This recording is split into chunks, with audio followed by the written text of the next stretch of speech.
Candace Owens, everybody talking about Candace. She showed screenshots from a group chat Charlie Kirk was in. There was a Jewish donor who was donating $2 million a year to TPUSA, had pulled his donation, canceled his $2 million a year donation, basically angry about Tucker Carlson being invited to speak. And Charlie Kirk was complaining in this group chat and said, they've left me no choice but to abandon the pro-Israel cause, which is like a smoking gun, frankly. Now, I'm not saying, okay, let me be clear here. I'm not saying it's a smoking gun that proves that Israel killed Charlie Kirk, but this does establish solidly motive. The motive was already there even without that, because we all, even before this, we knew he was heading in that direction. But there's been this fight going on since his death, and I've talked about this, over his legacy, over whose side was he on. Was Charlie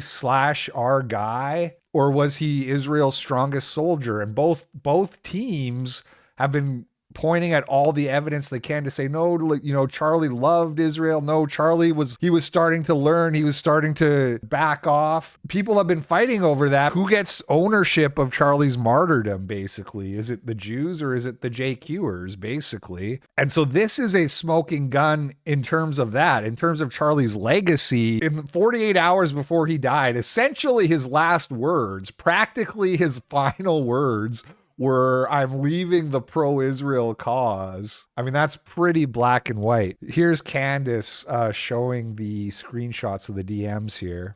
Financial stake in the future of the company. He heads up the faith division. I can't see him having her back. He was saying in these DMs that he was thinking of inviting Candace to speak. That's in the DMs 48 hours before he died. And the way it reads is because he's basically spiteful. Like, he's basically pissed off is how it reads. Like, it reads like, oh, you're going to cancel your donation. Well, guess what? I'm bringing Candace. So fuck you. We'll get to that. So Charlie's faith and what direction it was going into would actually matter, right? It would actually matter if Charlie, and I never said he was going to, decided one day to become Catholic. It would have financial implications. I want to be clear, I never had a conversation that Charlie was in the process of converting, okay?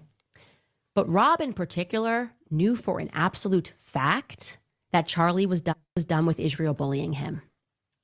Rob, he's a pastor who is like very pro-Israel and was kind of helping Charlie with his pro-Israel talking points. What's important here is he's one of the guys who was claiming Charlie was pro-Israel to the end, but he was allegedly in this group chat where Charlie said, I'm leaving the pro-Israel cause. I'm sick of you guys. He also said, like, they're living up to the stereotypes, which is kind of funny. He's like, these Jews keep living up to their stereotypes. I'm leaving. I'm done with them. So this Rob guy has basically been caught lying about Charlie's actual positions. And that could be a reason why Candace has taken so long to show these receipts. But Rob in particular knew for an absolute fact that Charlie was done with Israel bullying him.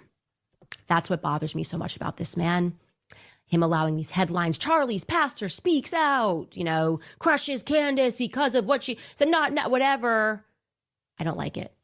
He knew, and others knew, that Charlie was done with Israel bullying him, and I am now going to present you proof of what I am saying. This is an actual group chat, which happened 2 days before Charlie Kirk was assassinated. There were 9 people in total on this chat, including Charlie and Rob McCoy. I'm going to protect the names of the other 7 for now. To be clear, I might actually release a name every day this week, but I want to show you this because suffice it to say, Rob McCoy was on this text thread, and I think it helps contextualize him as a person, in my view, that he would attack me for telling the truth about the pressure that he was facing. Take a look. So Charlie writes in this group chat, just lost another huge Jewish donor, $2 million a year because we won't cancel Tucker. I'm thinking of inviting Candace. Somebody writes, oh. Charlie writes, Jewish donors play into all of the stereotypes. I cannot and will not be bullied like this, leaving me no choice but to leave the pro-Israel cause. When I first saw this, I have to admit my initial thought was this is probably fake. Probably somebody's feeding this to Candace and she's just so stupid. She just runs with it. Because it's so on the nose. It's like, hey, look at this text message I have of Charlie Kirk where he says, I'm absolutely done with these Jews. I hope they don't kill me. I hope they don't kill me in 2 days. It's so perfect. Leaving me no choice but to leave the pro-Israel cause. Now, I will say too, it's not the best look for Charlie because it looks like basically his beliefs are for sale. Or it kind of comes across like he was only ever pro-Israel because they gave him money. It's not a great look, you know. Oh, you're not paying me anymore? Well, I no longer support Israel. It really kind of says my positions were for sale and these people stopped buying. Having said that, I think we should give the guy a little bit of a break because he was under a lot of pressure and being pushed around and probably felt it's probably more realistically speaking, it's probably more that he did support Israel authentically, but once he realized that not only that was conditional on him being financially supported, but also he's not allowed to talk to people like Tucker and Candace. You know, the more restrictions they tried to put on him, probably the more frustrated he felt as a guy who prided himself on being an independent truth speaker. So that's probably what that is. It's probably less like, oh, you're not paying me, I'm out, and more like you're trying to control me. You people are Israel. And I don't like what you're doing, so I can't be pro-Israel anymore, if that makes sense. Fozimo says Semitism made him anti-Semitic. Exactly. And somebody writes, a donor writes, please do not invite Candace. That might feel good short term, but it's not good long term, in my opinion. Like all groups, you're going to get a wide variety of opinions. That nasty free will thing that God bestowed on us makes life frustrating at times after the dust settles a bit, maybe. So again, this is 48 hours before Charlie Kirk was assassinated. He was very clear and he was very explicit and he did not back down, not in that Hamptons meeting, which they're all lying about, nor in this text thread. I'm not going to reveal the names of the other 7. Actually, you know what? And for what it's worth, back to this Hamptons meeting again. This is Bill Ackman's, retreat where we were told Charlie Kirk got chewed out and he was really pissed off about it. He goes on like Megyn Kelly shortly after and he's like heated on the topic. Bill Ackman and those people, they all came out and said, no, none of that happened. And people were like, oh, maybe Candace is, a retard. Maybe Candace and what's his face, Max Blumenthal, maybe they're like just making all this up. Now that these people have been caught in this lie, it does make it seem more like probably, or at least more likely Candace and Max were right about the meeting. And it did go down the way they described where Charlie really was being chewed out. You also have this Harrison Smith tweet from like a month ago about Charlie is afraid that Israel's going to kill him if he turns on them. And now I'm starting to side-eye Eric Kirk too. I'm annoyed. I'm a little bit annoyed, not gonna lie, because I went away. People are like, look at this exploding microphone. Look at, they're pocketing the detonator. I'm like, why would they have the detonator so close if it was like, why would it, Anyway, I'm leaving for a week. When I come back, this will all have blown over. I come back and the same day Candace is like, boom, look at this. And people are like, why did she wait so long? Obviously she waited so long to ruin my life and annoy the hell out of me. No. But it's all the pieces are starting to come together. What Harrison Smith said in his tweet now seems more believable. Like it was already believable, but my thinking was if Charlie was confiding this in people, that he was scared that Israel was going to kill him, then surely he would have confided in his wife. And his wife would come out and like say this or something. But she hasn't said it, and now it's looking more and more real. And now I'm like, well, fuck, maybe people are right about her too. I disagree with myself 4 seconds ago. Let's just throw in Josh Hammer for funsies. He's on this chat, okay? So what are we to make of that? Okay, now that I'm showing you this and showing to you that the conversations were real, I want you to reflect, and it took me a lot of patience to allow the lies that were being woven and the misrepresentations of people that were pretending that I was just, high on lying about Charlie and the pressure he was under, the attacks that not just me, Tucker Carlson, Megyn Kelly faced for trying to stand up and tell the truth about what Charlie was actually going through. Why are you hearing it, though, from me and Tucker Carlson and Megyn Kelly? Isn't that weird? You got people that are hosting a show. Have they, in like one honorable thing, come out and said, like, you know what? F a couple of these donors who made his life a living hell. Right. So she's making this point Mr. here. Bliss chilling. You have all these people who are very close to Charlie. They're doing the show.